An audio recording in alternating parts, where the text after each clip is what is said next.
We don't drink alcohol or do drugs, and so it's kind of our vice. Whitney and I did ketamine. Would you rather go to war or have a sip of coffee? Definitely war. Name 3 alcoholic beverages. Tequila. Would you rather have a sip of alcohol or unalive a puppy? I mean, I've eaten dog before. Hello everyone, I'm Ezra Draven, and today's video will be on how Mormons will drink anything but coffee. You might have seen videos of Mormons, or members of the Church of Jesus Christ of Latter-day Saints, as they like to be called, at a soda shop in Utah, filling large cups of Coke with cream, sugar, and flavorings. Especially after the dairy soda craze caused by the reality TV show The Secret Lives of Mormon Wives. My soda order is very specific. 44-ounce sparkling water with sugar-free coconut, sugar-free vanilla, sugar-free raspberry, sugar-free pineapple, and coconut cream. Chef's kiss. While it is commonly known that Mormons do not drink coffee, tea, or alcohol, it is less obvious the lengths that a Mormon will go to fill the void left in their heart by having never tried an iced oat milk vanilla latte. In this video, we'll go over why Mormons don't drink coffee, tea, or alcohol, the cultural impacts this has had in Utah, including soda shops such as Swig. We'll look into the phenomenon that is dirty soda in Mormon culture today, and I, a never Mormon, will do a taste test of my own version. It is a huge part of Mormon culture that they abstain from coffee, tea, alcohol, tobacco, and other hard drugs. There have been hundreds of articles and talks given to Mormons about how if you have even one drink, you will turn into an alcoholic. How you must make sure that you do not drink coffee or black tea, going as far as to clarify recently, in an August 2019 edition of the New Era Youth magazine, that, quote, drinks with the names that include cafe or cafe, mocha latte, espresso, or anything ending in chino are coffee and are against the word of wisdom, end quote. This article also told the youths that iced coffee was out too. So why don't Mormons drink coffee or alcohol? Why can't they drink coffee, have tea, and tobacco? Well, the main reason is because the Lord, through His prophets, have told us not to do so. You know, sometimes we're instructed to do things that it may seem like that they don't make sense. Well, it comes from the Doctrine and Covenants, which is a compilation of revelations from the founder of Mormonism, Joseph Smith, created in 1833. The Doctrine and Covenants covers all manner of topics, but today we will focus on the Word of Wisdom, which is the Mormon Health Code, found in D&C Section 89. Many things are discussed in this Mormon Health Code, but for this video we will focus on the verses 1 through 9, which are the only ones the church seems to care about anyway. These were synopsized at the top of the chapter, thank God. Quote, the use of wine, strong drinks, tobacco, and hot drinks is proscribed. You see, at the time in 1830s America, the temperance movement was booming.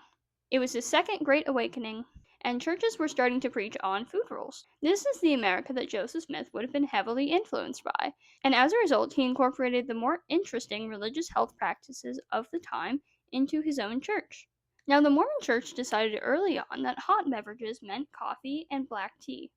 Now, you might be wondering if hot chocolate, herbal tea, apple cider, any other hot liquid would be banned too. You would be wrong. They are not. They actually love to have hot chocolate at events just to show how okay they are with it. Here are some flyers. So now you might be thinking, well, it must be the caffeine. And this is a really tricky one. For years, LDS prophets and leaders have been tacking on drugs to the word of wisdom, even though it is not present in the original text, which means you cannot use illegal or legal drugs unless they are medically prescribed. And even then, to be wary of drugs that can be prescribed medically but can be addictive, like opioids. But caffeine is a drug, plain and simple, that can be addictive. In the earlier days of the church, they leaned more towards the approach that coffee and black tea were banned as they had caffeine, and caffeine is a drug and bad for you. BYU even decided not to sell caffeinated beverages in the mid-1950s. BYU is the Mormon college. And here is even a priesthood bulletin from 1972. With reference to the cola drinks, the church has never officially taken a position on this matter, but the leaders of the church have advised, and we do now specifically advise, against the use of any drink containing harmful habit-forming drugs under circumstances that would result in acquiring the habit. Any beverage that contains ingredients harmful to the body should be avoided. That was from Joseph Fielding Smith, I believe. Because of church decisions like this, many Mormons used to only drink caffeine-free soda if they drank soda at all. But it wasn't harped on as much as alcohol or coffee. And as a result, many Mormons drank caffeinated soda anyway. I want to take this time to mention that the rules around abstaining from alcohol, coffee, and tea are not just a suggestion, they are a requirement. In 1921, the then church president, Herbert J. Grant, made it a requirement to enter the LDS temple that you had to follow the word of wisdom.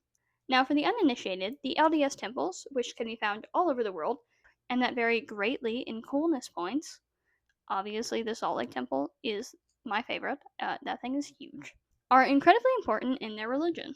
The temples are considered the holiest places on earth and are the buildings that hold their baptisms, weddings, and other sacred practices. In order to get into a temple, you have to have a temple recommend, which looks like this little card. And in order to get one, you have to answer many questions, including whether or not you are following the word of wisdom. There was a talk given in 2007 by Julie Beck. She was the then first counselor of the women's presidency. And I'll play that now. My next story is about a woman I'll call Mary. She was the daughter of faithful pioneer parents who had sacrificed much for the gospel. She'd been married in the temple and was the mother of 10 children. She was a talented woman who taught her children how to pray, to work hard, and to love each other. She paid her tithing, and the family rode to a church together on Sunday in their wagon.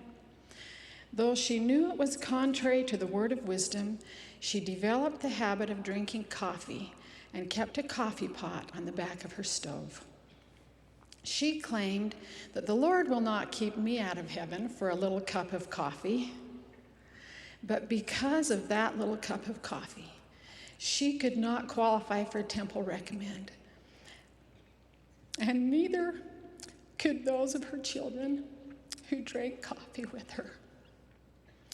She lived to a good old age, and she did eventually qualify to re-enter and serve in the temple. But only one of her 10 children had a worthy temple marriage, and a great number of her posterity, which is now in its 5th generation, live outside of the blessings of the restored gospel she believed in and her forefathers sacrificed so much for. So as we see in this video, she is literally crying because she is so sad that coffee kept a woman out of the temple for so long that her children could not go to the temple with her, and none of her children who drank coffee with her could have a temple recommend. And so, none of her posterity or children, except for one, are in the Mormon church. Julie is crying because she does not think that this family will be together for eternity because Mary drank coffee. So I repeat, yes, this is a requirement in Mormonism, that you cannot drink alcohol, coffee, or black tea, as if you did, you would not be, in their own words, worthy of a temple recommend, and you would not be in good standing with the church without one. Now it's 2008. Things are getting rocky. There are a number of church articles and talks published all about how soda could be bad for you, how energy drinks are definitely bad for you, but simultaneously lessons for a family home evening published by the church that involve soda. As you can see, this was kind of a confusing time. Questions were being asked, questions were being answered in very conflicting ways. However, a 2012 article published by the Mormon Church, titled Mormonism in the News, Getting It Right, the church said that caffeine was not included in the word of wisdom, so it was allowed, and the Mormons went wild. There are caffeinated sodas and energy drinks everywhere, and I can imagine for those existing with such few drink options, like hot chocolate, water, juice, and whatever else was God approved, getting the giant addition of soda and energy drinks would open a whole new world. Would be a gift from God, from the heavens above. Here's a Mormon second counselor, Dieter F. Uchtdorf, in 2016 talking about how diet soda is what got him through the transition of being called to higher leadership in the church. It took a great deal of time, repetition, patience, no small amount of hope and faith, lots of reassurance from my wife, and many liters of a diet soda that shall remain nameless. And as a response to this new Mormon craze, they started creating their own God-approved versions of coffee shops and bars. Now remember that many Mormons and ex-Mormons have expressed discomfort around the idea of even being in a coffee shop or bar because of something that used to be taught in the Mormon church called the appearance of evil. It was taught that Mormons should abstain from things that could even appear evil, and many examples of this were given.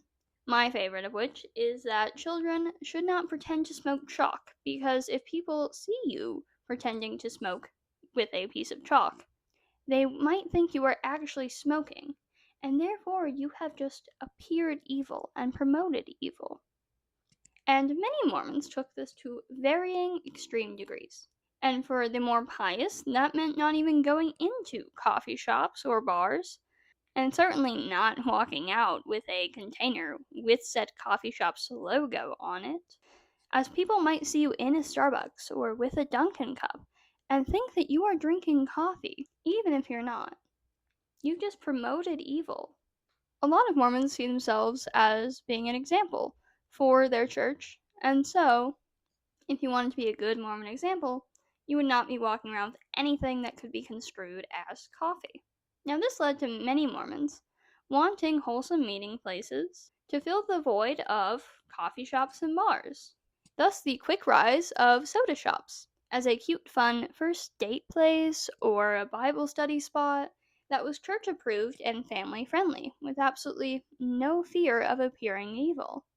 The most famous of these shops was Swig, which started in 2010 and quickly exploded, followed by Sodalicious.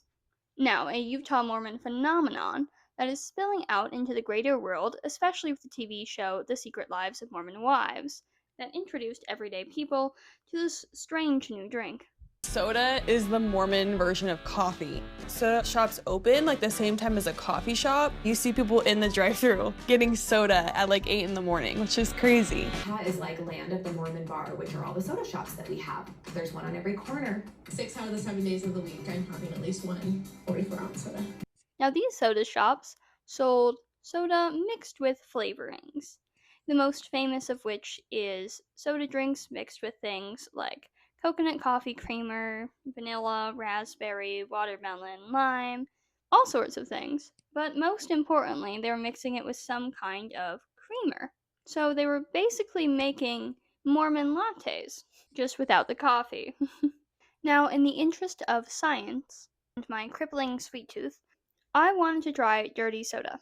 Now, there is no Mormon soda shop near me, and I live in a rural area, and I'm a vegan. So this is about to get real unorthodox really fast. But I've got an unspecified large plastic container of Diet Coke with Pebble Ice. I ensured I got that. A homemade thing of oat milk coffee creamer. And I've already gotten some vanilla flavoring poured into my unspecified large plastic cup of Diet Coke. My microphone just got really far away, so I hope the sound quality is okay, because I'm only doing this once.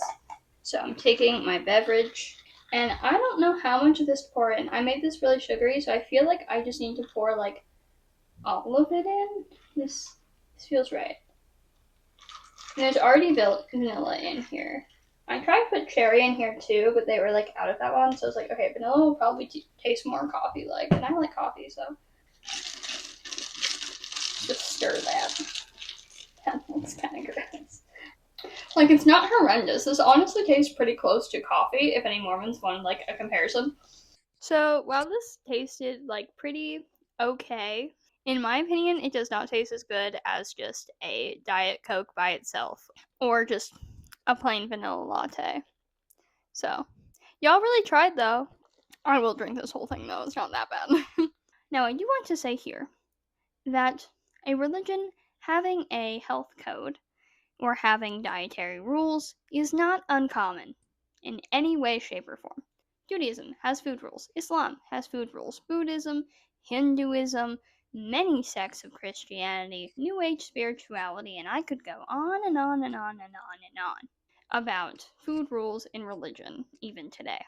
As I said, I am even a vegan, which many people consider to be a highly restrictive diet, and many people liken veganism to a cult. Is it? No, it's a dietary pattern similar to people who just don't drink coffee, or people who just don't drink alcohol, or people who just don't smoke. It's just a lifestyle choice, and as long as you're not in an organization that's making you do it, it's not a cult. So, is the Mormon Church doing this in a culty way? I think so.